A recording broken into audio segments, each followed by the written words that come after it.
Welcome back to our channel, where the spirits of the devils gather. If this is your first time visiting, hello, I am David, the owner of this place. Please come to my house. I will take you into the world of mysterious spiritual ghost stories. How will today's story unfold? Please listen right after this. Right now, at the Denver market, the villagers are gossiping loudly about a young couple breaking up. The husband is named Gene, the son of Mrs. Helen, 27 years old. From the past until now, everyone in the village knows Gene as a gentle, shy, even a bit slow young man. Gene always appears in baggy shorts, a white shirt tucked in, parted hair and worn-out slippers. He listens to whatever people say. Last year, Gene got married to a wife named Sophia. It is true that the law of compensation, the more foolish Gene is, the more quick-witted and active Sophia is. Everyone is happy for Mrs. Helen's family to have such a daughter-in-law so that they can save their foolish son and in the future have someone to take care of him. During the weddings, the neighbors also gossiped a lot. Sophia's family situation was very complicated. Her father had been in prison for many years for various crimes of robbery, murder for hire. Her mother was addicted to drugs and wandered around, never caring about her children. Sophia had lived with her aunt since she was little. When Sophia was 15 years old, her aunt also fell ill and died. She lived alone and lonely. Perhaps because of the lack of affection, Sophia always dreamed of a warm family. Gene came to her, caring for her with silly but very genuine actions. He was as happy as a child every time he met Sophia. He was anxious every time Sophia had even a slight cold. Touched by Gene's feelings and knowing that it was not easy for her to marry anyone else, Sophia decided to marry Gene. But just like that, less than a year of living together, Sophia left home to follow her lover to the lavish Gene city. People say Gene Sophia's husband and wife have been in trouble for a long time. How could a girl like Sophia live with such a timid husband? Sophia is no different from the pillar of the family, taking care of everything, while her husband always says yes. To be harsh, Sophia is truly unlucky. Getting married is like having another son who is a parasite. Gene has never had a stable job. The villagers feel sorry for him and occasionally call him for a porter job, but most of the time he just hangs around doing housework.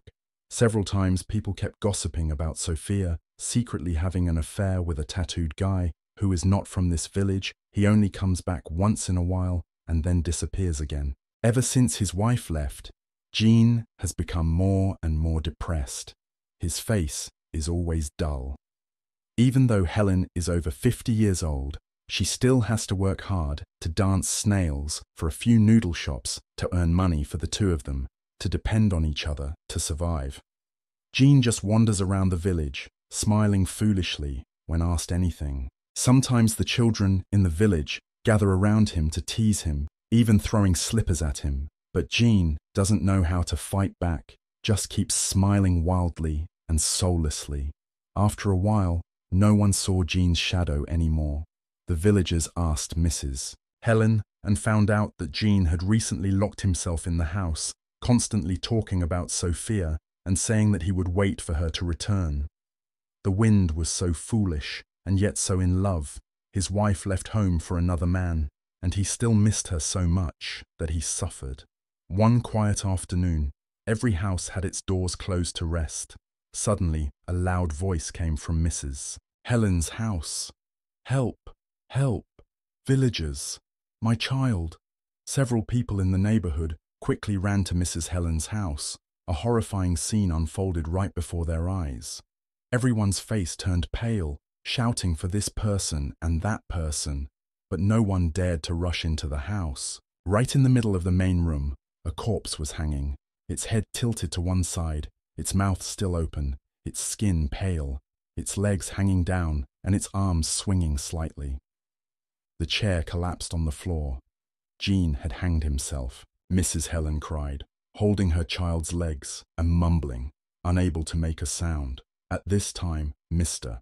Mason from the next house volunteered to go in, seeing that someone had gone first. Several other men also reluctantly went in to help. Everyone was shocked and scared, but if neighbors didn't help each other now, when else would they? So each person had a hand and a foot, one supporting the body, the other trying to cut the rope. After a while, Jean's body slid down. The cold air even penetrated the skin of the people around. The body's eyes were still wide open, accidentally turning straight towards Mr. Mason. People felt sorry for Mrs. Helen. The wind had suffered all her life, without a single moment of happiness. Always working hard to jump snails for hire, and then working for hire, it was very difficult to support two mouths, having a son who they thought would be relied on when they were old and weak. But now, this was the situation. Jean's funeral was quick. People who died young were usually sacred, so everyone was somewhat cautious. But Jean committed suicide right in the middle of the house. Mrs. Helen's family also sent a telegram for Sophia to come see her husband for the last time, but Sophia did not come. Everyone criticized Sophia for being heartless and cold-blooded. They blamed Jean's death on Sophia running away with another man. From the last days of his life, Jean only talked about Sophia. Others criticized Jean for losing his life because of a woman, not understanding what kind of young man he was. Since Jean passed away, Mr. Mason often visited Mrs. Helen's house. The two were close friends because their houses were next door to each other. They sympathized with Jean and his mother, who were alone, so they often asked to help with men's work around the house. The villagers always praised the friendship between neighbors. Exactly 49 days after Jean passed away, Mrs. Helen held a memorial service. That evening, Sophia returned suddenly, standing hesitantly in front of the yard of this house that used to be Sophia's warm family home, but now it was so cold it made one's spine tingle. Sophia couldn't feel any human breath. Mrs. Helen called out from inside, "You're back?" Mrs. Helen looked like that, but never blamed Sophia for leaving. She knew better than anyone that her son wasn't as agile as others. Living with Jean, Sophia would have to take care of everything. Sophia awkwardly greeted her and entered the house, stopping right in front of Jean's altar, in the middle of the house. In her mind, she imagined all the terrible things. She thought of Jean, with the noose tightening around his neck, the scene of him struggling and gasping for breath before dying. That face, the face she used to share the bed with every night, was now a motionless portrait next to the incense burner. Thinking about it made Sophia get goosebumps, both pitying her young husband's fate and angry at herself. Mrs. Helen called her name a second time before she came back to her senses. Mrs. Helen lamented how miserable Jean's last days were. Jean stayed in a corner, half crazy, talking nonsense. In the past, even though Jean was naive, he still helped Mrs. Helen sweep the house and wash the vegetables. Later, everything fell to Mrs. Helen. At this age, having to work hard to earn money, to feed two mouths, and take care of a grown son, there were times when I just wanted him to die. Living like this is so hard for both mother and son, Mrs. Helen said while looking at her son's portrait. Sophia just listened silently, her mind still thinking about the gossip of the villagers. Sophia had planned to leave this place and not have any more ties with it, but she felt more and more guilty. If she hadn't left, perhaps Jean and she would still be living peacefully like before. He wouldn't have been so heartbroken that he sought death. Thinking about her own petty sins, Sophia stayed overnight with Mrs. Helen. Lying in the familiar room, with the wedding photo still hanging neatly on the wall, Sophia couldn't help but think about Jean. Unable to sleep, she suddenly heard footsteps and rustling sounds from the kitchen. Sophia lifted the curtain and looked outside. In the middle of the night, Mrs. Helen took a knife and chopping board out to the yard to chop a rope. The chopping sound of the knife hitting the wooden chopping board was frantic. Sophia shouted out in panic, "Mum! Mum! What are you doing at this time of night?" Mrs. Helen heard the voice and immediately stopped, turned to Sophia with a lifeless face, eyes wide open. "I can't sleep with him." Sophia quickly turned on the light. "With him? Who is he, Grandma?" Mrs. Helen didn't answer. dragged the chopping board and knife into the kitchen, and went back to bed as if nothing had happened. Sophia was a person who didn't believe in ghosts and spirits, so she didn't think much of it, even though she felt a little guilty and confused. The rest of the night passed quietly. Early the next morning, Sophia woke up because she had to catch an early bus to Jean Street to be on time for work. Mrs. Helen was still sleeping, so Sophia didn't want to wake her up. She had also said goodbye to her yesterday so that she could go today without bothering her. Before leaving, she looked back at Jean's portrait in the dim light. Those eyes seemed to be holding her back. Sophia pushed all her thoughts away and quickly walked to the bus stop at the beginning of the village. She sat down on a stone bench waiting for the bus to arrive. The early winter morning was chilly. The sky was still dark and not yet fully bright. The wind from the fields kept whistling, blowing cold air on Sophia. Sophia took out her phone and texted Tony, the tattooed boy that Sophia left Jean to follow. Suddenly, a man in a white shirt walked over and sat next to Sophia. Sophia looked up, but at that moment he turned back so she couldn't see his face clearly. It was so cold that he was only wearing a thin white shirt. He opened his mouth and said, "Where are you taking the bus this early?" "I'm going to Jiangha. I have to leave on time for work," Sophia replied. The man's eyes were still glued to his phone. The man's white shirt was blown by the wind, making a ph sound. A chill ran down his spine. Suddenly, the man stood up and struggled. "Help! Help me!" Sophia then looked up. He was facing away from Sophia, his hands reaching behind his back. She screamed, "Snake! Snake!" A green snake was tightly wrapped around the man, its head tilted towards Sophia, its tongue sticking out and swaying back and forth, its eyes glaring angrily, its gills bulging out on both sides. Sophia was stunned with fear. She was most afraid of snakes in the world. The man kept shouting for help and tried to grab the snake's head behind his back. With great difficulty, he finally grabbed the snake's head. His hands were covered with bite marks. He grabbed the snake's head and pulled it off his neck, then turned around. Sophia was terrified. It was him. That man was none other than Jean, her husband. She trembled and couldn't stand. The phone fell and hit the rocks on the road. Jean's face was pale, his eyes filled with resentment. His neck was covered with scratches. Sophia could still see the peeling skin on his neck. His hand was still holding the snake's head and squeezing it tightly. His thumb was pinching one of the snake's eyes. Sophia saw the tiny white part of his eye sticking out as if it was about to fall off. She wanted to vomit. You don't want to die. Save me, save me." Jean stood in front of him and waved his hand towards her. Suddenly, the snake flew out of his hand, quickly slithering towards Sophia. She screamed loudly. At this moment, she suddenly heard a woman's voice. "Hey, you, Auntie!" A hand hit Sophia's shoulder hard. She woke up. It turned out that she had fallen asleep on the stone bench. Looking to the side, she saw only a woman. Her hand on her forehead was already soaked with sweat. It turned out that it was all just a dream. She searched for her phone to check the bus time and saw that the phone was not in her pocket, but rolled around on some rocks at her feet. Strange. She remembered that she had left her phone in her pocket and never taken it out.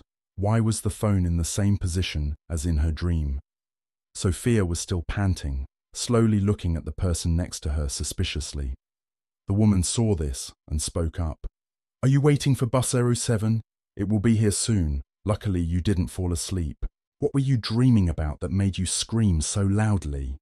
Only then did Sophia try to push away all her horror and tell herself that she was just dreaming. Sophia got on the bus back to Jean Street. She told a few friends about her dream. Everyone said that Jean's spirit was following her, so she should go make offerings, because if she waited too long, it would be a big deal. Sophia let it go in one ear and out the other. She was scared, but still decided not to believe in spiritual things like this. Sophia now lives with Tony, her tattooed lover, in a small boarding house at the end of the alley. Since the day Sophia came to pay her respects to Jean for 49 days, Sophia and Tony have been fighting more and more. Tony is a playboy, So Sophia is fascinated by his bold and aggressive appearance, which is completely opposite to Jean. Women are like that. Sometimes safe and peaceful men make them bored. They like strong men to feel protected. After living with Tony for a while, Sophia realized that he was too rough. He cursed all the time, got drunk, and found excuses to fight with Sophia. Many times Sophia felt sorry for herself, sitting in a corner of the room, tears welling up, remembering Jean. Although Jean was a bit slow, he loved Sophia very much. He never spoke harshly to her, always taking care of Sophia every day. He waited for Sophia to come home from work at the end of the alley, and every night he massaged his wife's sore leg, because her job required her to stand a lot. The more Sophia compared, the more guilty she felt towards Jean, because she did this crazy thing that caused Jean to die. Now what could she do to make up for her sins towards Jean? Late one night, Tony came home drunk and banged on the door, still holding a half-empty bottle of wine. Sophia trembled when she heard his footsteps. Every time he got drunk, he would get into trouble, sometimes even hitting a weak woman like her. Sophia walked over to open the door. He glared at Sophia, exhaling a strong smell of alcohol. "What did you do that made me bang on the door all this time?" Sophia just silently let him in and locked the door. He threw the bottle of wine on the table and started to talk nonsense. "You're still thinking about that bastard Jean, right? You dirty woman!" Sophia couldn't hold it in anymore and argued back a few sentences. At this moment, Tony went crazy and rushed towards Sophia. Sophia jumped and backed into the corner of the room. He swung his hand and slapped Sophia until her eyes sparkled, then grabbed her neck with his ferocious hands. He squeezed tighter and tighter, gritting his teeth and killing Sophia. Sophia was shaking from not being able to breathe, thinking that he would kill her tonight. Suddenly, strange noises rang out in the kitchen, like someone's footsteps running, followed by the creaking of the window. Tony immediately let go of Sophia's neck, turned towards the kitchen. "Who are you hiding in the house? Jean. Jean, right?" he shouted as he grabbed the bottle of wine on the table, rushing into the kitchen. Sophia screamed, "Run! Hey, what are you talking about? Don't talk nonsense when you're dead." Tony rummaged through the kitchen, throwing pots and pans on the floor. The sound was deafening in the middle of the night. The neighbors probably didn't care, because this happened so often. Tony saw the open window still swinging and creaking. "That's right, that guy must have jumped out the window and ran away." He leaned out the door and looked outside. The wine bottle in his hand suddenly fell and broke, startling Sophia. Unable to believe the scene before his eyes, Tony raised his hand and slapped his face hard to see if he was dreaming, but he felt excruciating pain. Outside, on a wild orchid tree swaying in the night wind, a white corpse was hanging from a branch, its limbs dangling and swaying. A stray cat jumped out of the temple and meowed like a baby, its eyes shining like flashlights, staring at Tony. Tony was so scared that he was paralyzed. He couldn't move his limbs, standing rooted to the spot, peeing his pants. He tried very hard to mumble a few sounds, as if he couldn't make out any words. Sophia felt strange and ran over to shake him. He was still mumbling and couldn't speak, pointing out the window. Sophia raised her head to check, but saw nothing. Sophia quickly turned on the light, asking him what he saw that scared him so much. He didn't say anything, just stared blankly, his limbs limp as noodles. Sophia thought he must be too drunk and half-conscious. Sophia helped him to bed to rest. All night long, the wind kept whistling like someone grinding their teeth, angry and resentful. The window was tightly closed and carefully bolted, but it kept popping open and banging. The wind blew right into the bed, chilling the spine. The eerie, lingering smell of the underworld lingered throughout the room. When it was almost dawn, Sophia woke up and went to close the window because it was too cold. Sophia stuck her head out, eyes half open, and stretched her arms to reach for both sides of the door, intending to pull it open, when she was surprised to see the same scene as Tony had seen. The strange thing was that the man hanging from the tree was still struggling, his hands trying to loosen the noose. Sophia recognized the white clothes as the same as the person in her dream at the bus stop the day before. She trembled. You, Gene? Immediately, the figure in white slowly raised his head. It was definitely Sophia's husband, Gene. The man's voice echoed in the dark. Help. I can't breathe. Help. Me. Sophia was so terrified that she reflexively slammed the window shut, used all her strength to carefully pull the latch, and quickly ran back to bed. Tony was still awake all night, his face staring at the ceiling. You saw it too, right? It's it. Sophia didn't have the mind to answer. Tony and Sophia lay quietly on the bed, waiting for the morning to come. In the following days, they never mentioned what happened that night again. Tony gambled all day and got deeper and deeper into debt. Creditors began to come and harass him constantly, so Tony and Sophia's relationship became more and more strained. At the end of the road, Tony went to Saigon to hide from his debt. Sophia was determined not to follow him, partly because she still had work here, partly because she was fed up with the prison-like life with Tony, so they went their separate ways. As for Sophia, after seeing Gene's spirit twice, she became haggard and listless. Every night after that, Sophia dreamed of Gene struggling in the noose. Sophia was filled with guilt. Perhaps this was the price she had to pay for her betrayal, not to mention that since Tony ran away, the creditors did not leave her alone. She had no mind to do anything. She just wanted to atone for Gene's soul, to live in peace. Sophia just called the villagers and learned that Gene's mother, Helen, had been sick for a while. The neighbors helped take her to the hospital, but could not find the illness. Now, Helen was getting sicker and sicker, alone, with no one to take care of her. Sophia felt sad, remembering that the family of three, Sophia, Gene, and Helen, used to have happy times together. Sophia misses the simple meals the three of them ate while watching TV. Once Sophia had a disagreement with a woman in the village who mocked her about her father being in prison and her mother being a drug addict. Mrs. Helen accidentally heard and had a fight with that woman. Since she was little, Sophia rarely had the feeling that someone was protecting and defending her like that. Later, when she began to see Sophia's frustration with her husband, Mrs. Helen also encouraged her many times that no matter what, Gene and Mrs. Helen used to be her family. At this moment, an idea flashed through Sophia's mind. Maybe this was fate. She decided to return to that village to take care of Mrs. Helen. This was the only way for her to apologize to her late husband. Sophia hoped that if she took care of Mrs. Helen with all her heart, Gene's spirit would calm down and forgive her. But if she continued to live a sinful life like this, Sophia was afraid that one day she would go crazy and do something stupid. After a few days, Sophia finished arranging her work and accommodation and got in the car to return to the village. She saw the current Mrs. Helen and was shocked. She did not expect that in such a short time she had become so thin and pale. Her body was nothing but skin and bones, her eyes bulging out as if she had not slept for many nights. When Sophia returned, Mrs. Helen was like finding gold.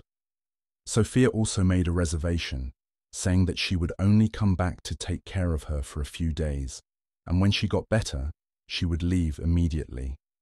That night, when Sophia had just fallen asleep, a strange noise woke her up.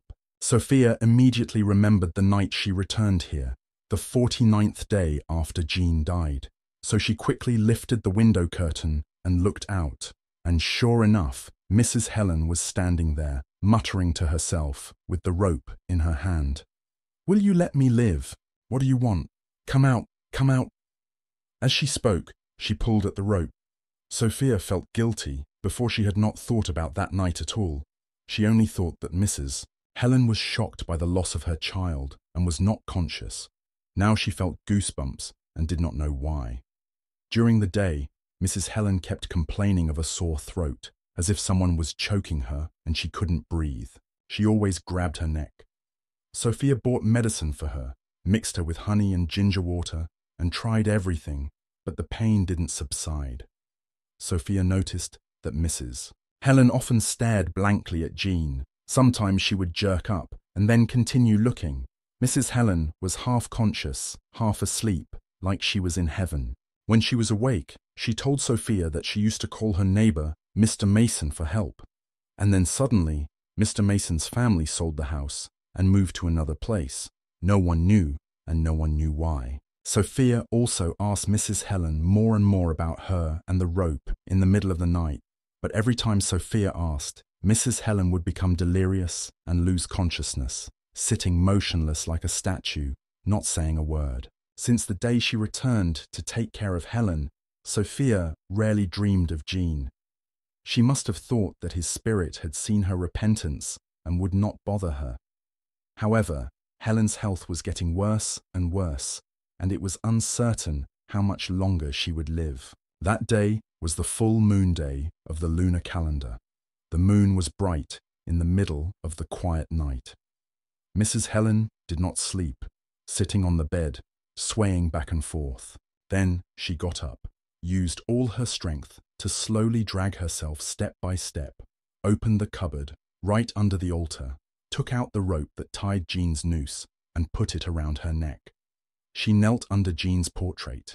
The oil lamp on the altar kept flickering and flickering, then seemed to almost go out. From the roof, a corpse suddenly slid down and was pulled back by the rope tied to the Sofiang beam. That corpse was Jean, hanging in front of Mrs. Helen. She trembled like a leaf, knelt down and repeatedly knocked his head on the floor and started crying, "Spare me!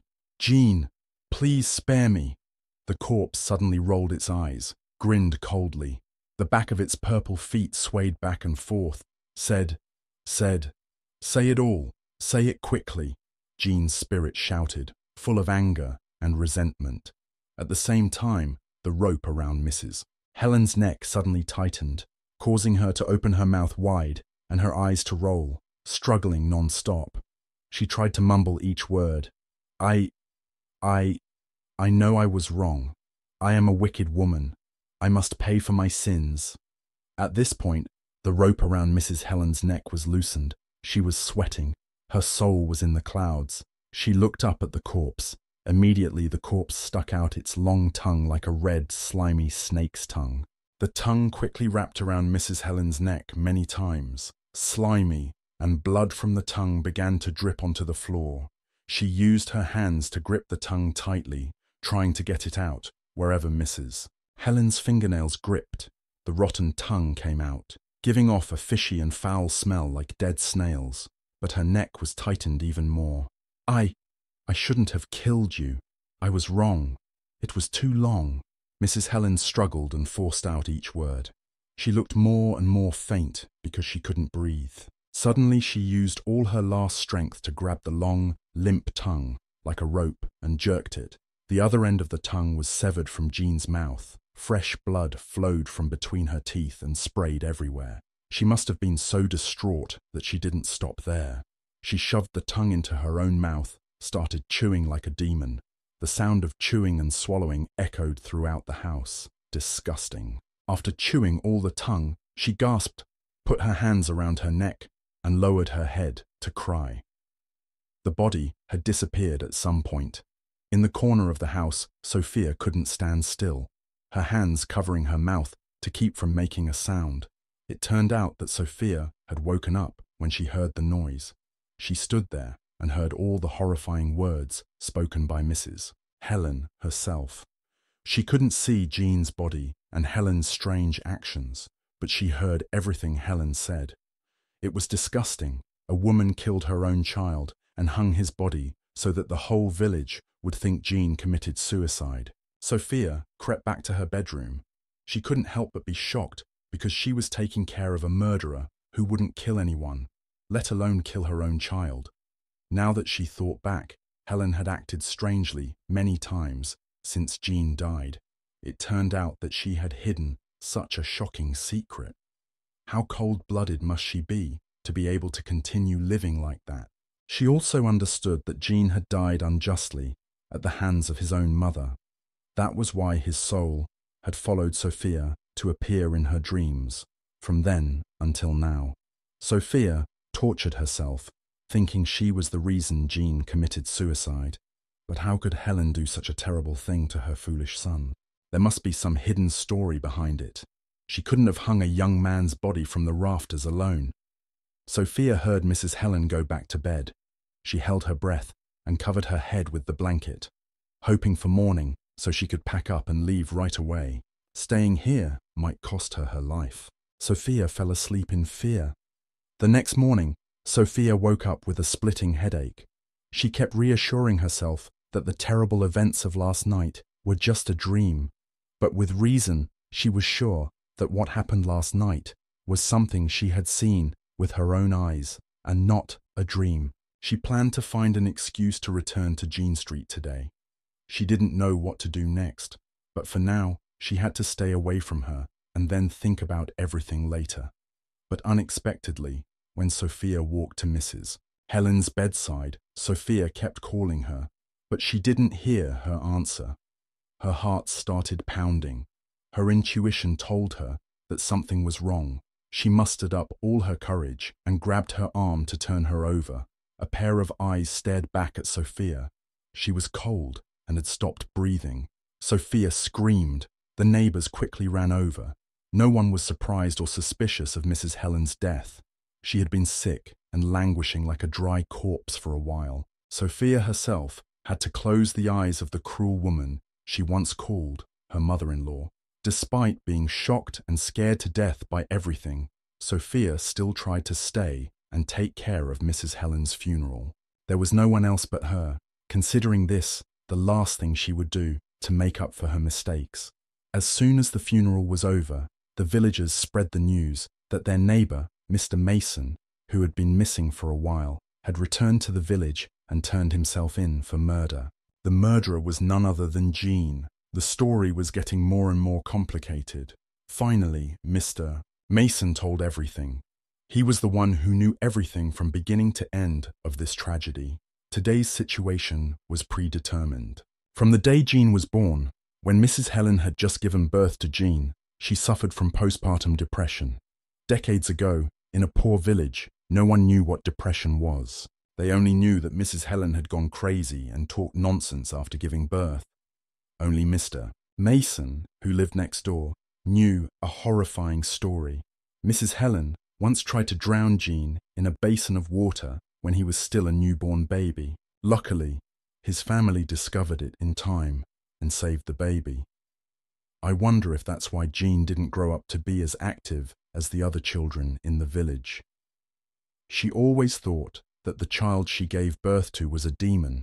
She had to kill that demon, or it would cry, would be restless, would drive her crazy. After trying to kill her son Jean, Mrs. Helen gradually stabilized her mind and knew how to take care of her child better, but deep down she was afraid of being a mother to a child. Not long after, her husband suddenly passed away in a car accident. She had to raise Jean alone. Life was already difficult. Now that she was an orphan, it was even more hellish. Jean grew up more and more slowly and stupidly. When he was still in school, he was often bullied by his friends and ran home to tell on his mother. Mrs. Helen became even more angry and beat and scolded her weak son. When Jean was an adult, he didn't have a decent job.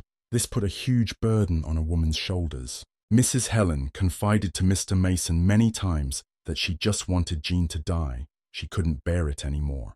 Mr. Mason often asked and helped Mrs. Helen and her mother. Over time, they developed an illicit relationship with each other, even though Mr. Mason already had a wife and children. His wife worked as a maid on Jean Street and only came home occasionally, so she probably didn't know anything. The neighbors only thought that Mr. Mason was kind and wanted to help Jean and her mother in their difficult situation. Only Jean, the third person, knew about this. Jean seemed to hate his mother's affair with Mr. Mason and repeatedly asked them to end it. Jean didn't like Mr. Mason's presence in their lives. Mrs. Helen devoted all her love and attention to him, something that Jean never got from his mother. Jean was jealous of him. That day, Jean once again caught Mr. Mason doing dirty things with his mother. Many times before, Mr. Mason had threatened Jean not to tell anyone about this. This time, Jean couldn't hold it in anymore and threatened to spread the news to everyone. In this country, if the villagers found out about such a messy thing, they wouldn't be able to live. Everyone would spit on it and be disgusted for the rest of their lives. Don't even hope to look up at anyone. Mr. Mason, who was already hot-tempered, was also threatened by Jean. He grabbed a piece of rope nearby and quickly wrapped it around Jean's neck and strangled him. The strength of a strong middle-aged man made Jean unable to resist. "Shut up, or I'll kill you." He originally intended to scare Jean into keeping the matter a secret, but unexpectedly, Mrs. Helen grabbed one end of the rope and signaled Mr. Mason to pull, and the two of them kept tightening the rope until Jean died.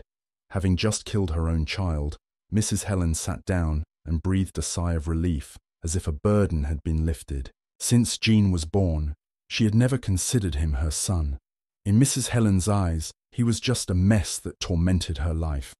The thought of killing Jean had always been in her mind. It was just that today, Jean's threat had unintentionally given her the strength to act so heartlessly. Mr. Mason and Mrs. Helen discussed staging a scene where Jean hanged himself. They closed the door and dragged the body from the floor to hang it on the beam in the middle of the main house, and then Mr. Mason sneaked home as if nothing had happened. Waiting until almost noon, Mrs. Helen went out, pretending to be coming home from work, and deliberately greeted a few people to testify that she was not home when Jean died. When she got home, she acted as if it was real, cleared her throat and called Jean to open the door, then screamed loudly, and the whole neighborhood gathered around, and everyone believed that Jean had committed suicide. Sophia endured all the injustice, even thinking that Jean's death was her fault. Since the day she committed the murder, Mrs. Helen was constantly haunted by Jean's spirit, imagining that she was strangled by a rope. She told Mr. Mason about it. Jean often came home to find her and tortured her in every way. Jean's soul died unjustly and was unable to rest in peace. Jean wanted Mrs. Helen and Mr. Mason to bow their heads and admit their guilt, to pay for their terrible crimes. There were times when he brought a snake home in the middle of the night, and Mrs. Helen never slept well. Her body became weaker and weaker. Her spirit was unstable, but the evil woman refused to admit her guilt and continued to live a miserable life day by day, even complaining many times about missing her child to the neighbors. Mr. Mason was not any happier. He also met Jean exactly as Mrs. Helen saw. Jean's spirit resented him for having an affair with Mrs. Helen and strangled him to death. Overwhelmed, he moved to another place, but the nightmares still came every night. On the same night that Mrs. Helen died, he dreamed that Jean strangled him so much that his head was split to one side and blood was splattered. A snake surrounded his skull and then crawled into his brain, sticking its head out and wagging. Now hearing the news of Mrs. Helen's death, he knew it would be his turn to pay the price, so he decided to turn himself in. The villagers were shocked and scared out of their wits by such a terrible thing that had never happened in this village before. She had been having an affair with a married man for many years and had the audacity to kill her own son. It was a waste of time for the neighbors to pity her old age and have no one to take care of her. It turned out that she was getting weaker and weaker because of the pain of losing her child. The same thing happened to old Mason. People always praised him for living a balanced life and caring about the difficult circumstances of Mrs. Helen and her son. Who would have thought that it was just a dirty desire that he joined hands to kill his lover's child? Just thinking about the scene of Mrs. Helen pretending to cry miserably at Jean's funeral that day made the villagers even more angry. It was so inhuman and hypocritical. Sophia knew everything and felt like she was about to collapse, beyond her imagination. Thinking back, she suddenly remembered that Mrs. Helen's treatment of Jean was a bit strange, but she never dared to think that things would come to this. Mrs. Helen was very cold, spoke rudely to Jean, even though Jean always wanted to stick with his mother. Jean once naively confided to Sophia that when he was little, he had to sleep in the yard and was beaten for no reason many times whenever his mother was upset. Later, even in front of Sophia, she always criticized or scolded her child, even using harsh words like, "Good for nothing, I shouldn't have given birth to you. If you die, my life will be better." It turned out that Jean had always been a thorn in his mother's side. Mrs. Helen's house had been abandoned since then. The grass grew wild in the garden, and sometimes the neighbors saw a snake slithering around. The people in the neighborhood together built a shrine to Jean and took turns cleaning and worshipping it. Sophia returned to Jean Street, gradually stabilizing her life, and from then on, she no longer dreamed of Jean. It took her a long time to recover from what had happened. It was rumored that Sophia had been single since then and did not dare to date anyone else. Every year, she returned to burn incense for Jean in memory of the man who had shared her bed with her forever. Many years later, people still occasionally mentioned the case of the woman and her lover who brutally and reprehensibly killed her child, which was beyond dispute. But this story also made people start to care more about pregnant women who had just given birth. The men in the village knew how to help and share the burden of 100 children with their wives so that the women could feel more comfortable. No one wanted a tragedy like Mrs. Helen's family, a woman who suffered from postpartum depression that no one discovered, to happen again in her own family. Today's story ends here. Actually, David felt a little sad when he heard this story, because people often say that a mother's love is as vast as the ocean. But the mother in this story, because of her own selfishness, did not love and care for the child she gave birth to, leading to very painful and truly pitiful endings for the character Jean, suffering from childhood until the moment he died, and still suffering until death, carrying such an extremely bitter resentment. Hopefully, in this life, there will never be such pitiful and miserable situations. Thank you all for listening and watching. We wish you all good health and a good night's sleep. See you again on the next broadcast on our channel. Remember to like, share, and subscribe to the channel to support David and the entire team.